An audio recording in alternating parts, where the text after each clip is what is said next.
शुरुआत शक्ति जी मैं आपसे करना चाहती हूँ। 1 मिनट आपका है। लालू प्रसाद यादव ने जो कहा, अब वो आपके लिए मुश्किल का सौदा साबित होगा 2024 में, और क्यों कहा, क्या जरूरत आन पड़ी लालू जी को ये कहने की? आप तो परिवार के सदस्य हैं कि नहीं? आपके कोई परिवार है कि नहीं? कोई परिवार का सदस्य सनातन के हिसाब से अपने कर्तव्यों का निर्वहन नहीं करता है तो एक सवाल सामने आता है। उस संस्कार का अनुपालन हर परिवार को करना पड़ता है जो सुखापू परिवार होता है। अगर परिवार की बात करते हैं तो परिवारवादी कितने लोग हैं? 100 से अधिक ऐसे परिवार के लोग हैं जिनके पिता और माता कहीं न कहीं मंत्री रहे हैं, सांसद रहे हैं, वो भारतीय जनता पार्टी के अंदर है।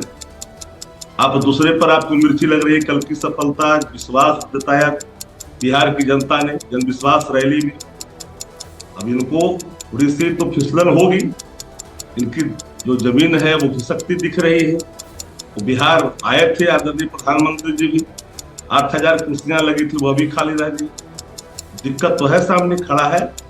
रहा सवाल कि लालू प्रसाद जी ने कौन सी बात करी। किसी का कोई परिवार अगर नहीं है तो उसमें हम लोगों के या आपका या किसी का क्या कसूर हो सकता है?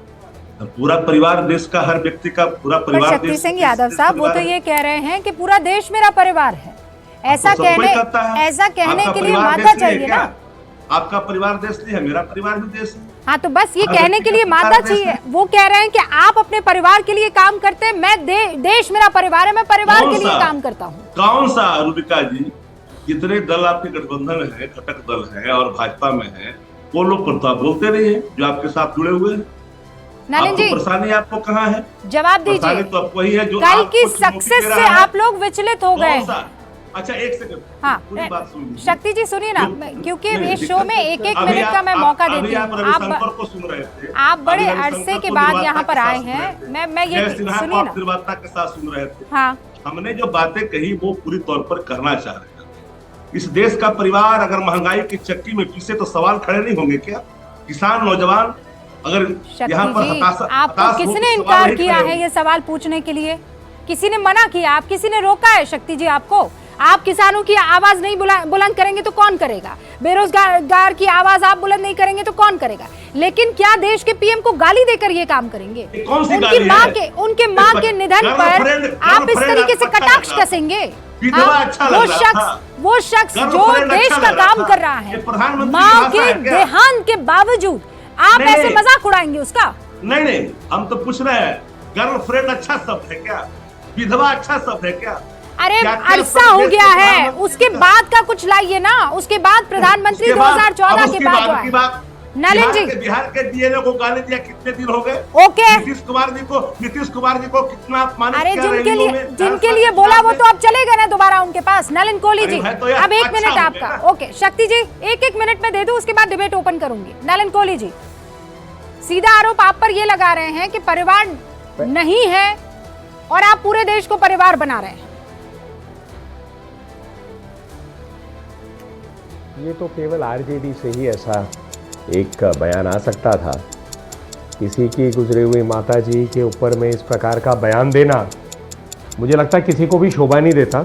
लालू जी तो बहुत वरिष्ठ नेता हैं, बुजुर्ग नेता हैं, उनको हमारे धर्म और संस्कृति का ज़्यादा ज्ञान हो इसकी हमें उम्मीद थी, पर वो स्पष्ट हो गया कि है नहीं उनको। एक एक करके चलते हैं।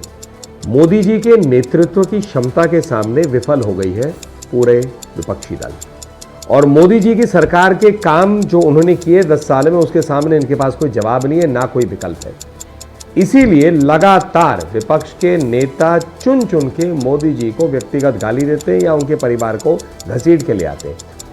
बंदर, घाची, नीच, निपुंसक, गंदी नाली का कीड़ा, गंगू तेली, ओबीसी नहीं है, झूठ है। अब जाकर उन्होंने माताजी पिताजी को पहले भी खींचा था। ये सब करते हुए ये दिखा रहे कि विपक्ष के जो नेता हैं उन्हें समझ नहीं आ रहा कि जनता के सामने लेकर क्या एजेंडा जाए, क्योंकि नेतृत्व को लेकर और काम को लेकर कोई जवाब नहीं है, इसीलिए इसे व्यक्तिगत कर रहे हैं। यदि इनके पास कोई सकारात्मक एजेंडा होता, कोई सोच होती, कोई विकल्प होता तो उस पर बात करते। इस प्रकार की व्यक्तिगत टिप्पणी के। और मोदी जी, आखिरी बात, मोदी जी ने 2014 में कहा था 125 करोड़ लोगों का मैं प्रधान सेवक हूं, जिन्होंने मुझे वोट किया, जिन्होंने वोट नहीं किया। आज उन्होंने उस बात को बढ़ाकर कहा आप सब मेरे परिवार हैं, मैं सेवा करने आया हूं। इनके लिए इनका निजी परिवार से छोड़ के कुछ कभी ना था ना कभी होगा। तहसीन पूनावाला, ये हमेशा देखा गया है जब जब आप मोदी पर पर्सनल अटैक करेंगे पूरा देश उनके साथ खड़ा हो जाएगा, और स्पेशली इतने इमोशनल मोमेंट पर आप खुद एक बहुत ही भावुक इंसान हैं। आप मुझे बताइए किसी के माँ के इंतकाल पर इस तरीके की टिप्पणी करना, फिर वहाँ जोर जोर से तालियां बज रही है, हूटिंग हो रही है, ये सच में क्या शोभा देता है? ये स्तर नहीं होना चाहिए राजनीति का। रुबिका जी, आपके शो में शिरकत करने का मौका मिला इसलिए मैं आपका शुक्रगुजार हूँ। मैं आपकी इस बात से पूरी तरह से इत्तेफाक रखता हूँ कि माननीय प्रधानमंत्री जी पर जब भी व्यक्तिगत हमले हुए, माननीय प्रधानमंत्री को उसका राजनीतिक लाभ मिला है, क्योंकि लोगों को ये पसंद नहीं है भारत के अंदर के राजनीति में व्यक्तिगत हमले हो।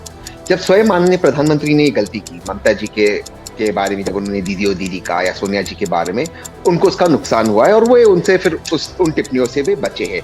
तो मैं ये मानता हूँ कि राजनीति में ये बात नहीं होनी चाहिए। भाजपा को घेरने के बहुत सारी मुद्दे विपक्ष के पास, प्राइस राइज है, स्टूडेंट्स इस वक्त, टीचर्स सारे सड़क पर है, किसान सड़क पर है, बेरोजगारी है, महंगाई है, इन पर हमें भाजपा को घेरना है। व्यक्तिगत हमले में भाजपा को हमेशा फायदा होता है, खास करके माननीय प्रधानमंत्री को। जो मुद्दा आपने कहा, किसी की अम्मी, किसी की माँ का इंतकाल का मुद्दा जो होता है, उस पर बिल्कुल टिप्पणी नहीं करनी चाहिए।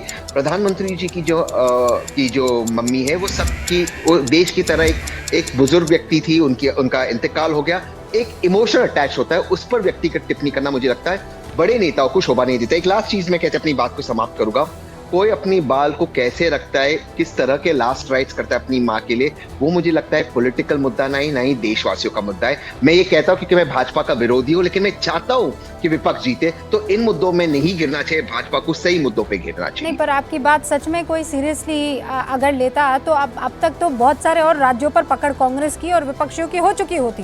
राजीव रंजन जी भी हमारे साथ बने हुए हैं। राजीव जी, अब ये भी मैं भी चौकीदार के उस तर्ज पर निकल चला है।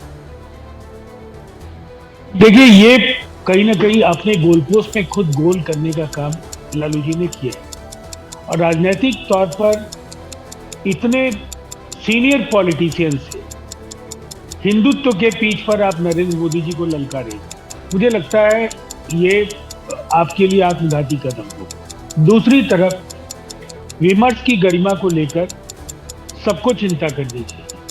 किसी से भी अगर कभी कोई भूल हुई है तो इसकी पुनरावृत्ति बार बार हो, इसका कोई औचित्य नहीं है। और ये निजी और व्यक्तिगत हमले, कई बार जो मुद्दे आप उठा सकते थे वो आज गौण हो गए, आज सुर्खियां बटोर रहे हैं वो शब्द जो आपने केवल तिलमिलाहट में कहे। इसलिए कि लगातार प्रधानमंत्री नरेंद्र मोदी जी परिवारवाद और भ्रष्टाचार पर हमलावर रहे।